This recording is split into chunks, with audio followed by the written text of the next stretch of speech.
নমস্কার বন্ধুরা। আজ ২৬শে নভেম্বর, জাতীয় গণতন্ত্রের ইতিহাস। এক অসাধারণ দিন, যেটা সংবিধান দিবস বলে পালন করা হয়। ১৯৪৯ সালের আজকের দিনে ভারতের সংবিধান গৃহীত হয়। এই দিন শুধু একটি তারিখ নয়, এটি আমাদের দেশের গণতান্ত্রিক ঐতিহ্যের জন্মদিন।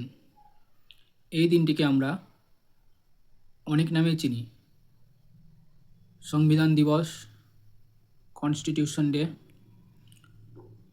ভারতের সংবিধান শুধুমাত্র কিছু আইন বা ধারা নয়, এটি ১৪০ কোটি মানুষের স্বপ্ন, অধিকার, দায়িত্ব ও স্বাধীনতার প্রতীক। যেখানে লেখা আছে সমতা, ন্যায়, স্বাধীনতা এবং ভ্রাতৃত্ব। এই ৪ স্তম্ভের ওপর দাঁড়িয়ে আছে আমাদের প্রজাতন্ত্র ভারত।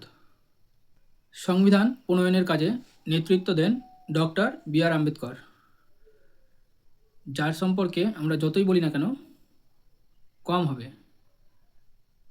যাকে আমরা সম্মান করি ফাদার অফ ইন্ডিয়ান কনস্টিটিউশন নামে, আমরা সবাই চিনি। তার অসাধারণ দূরদর্শিতা আমাদের দিয়েছে এমন একটি সংবিধান যা বিশ্বের দীর্ঘতম এবং অন্যতম শক্তিশালী। আজকের দিনে আমাদের মনে রাখতে হবে, আমরা শুধু অধিকার পেয়েছি তা নয়, পেয়েছি দায়িত্ব। দেশকে রক্ষা করা, পরিবেশকে সম্মান করা এবং একে অপরের প্রতি সহনশীল থাকা।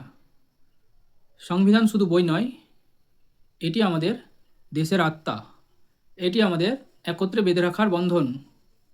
তাই আসুন ২৬শে নভেম্বর শুধু পালন নয়, সংবিধানের আদর্শ হৃদয়ে ধারণ করি।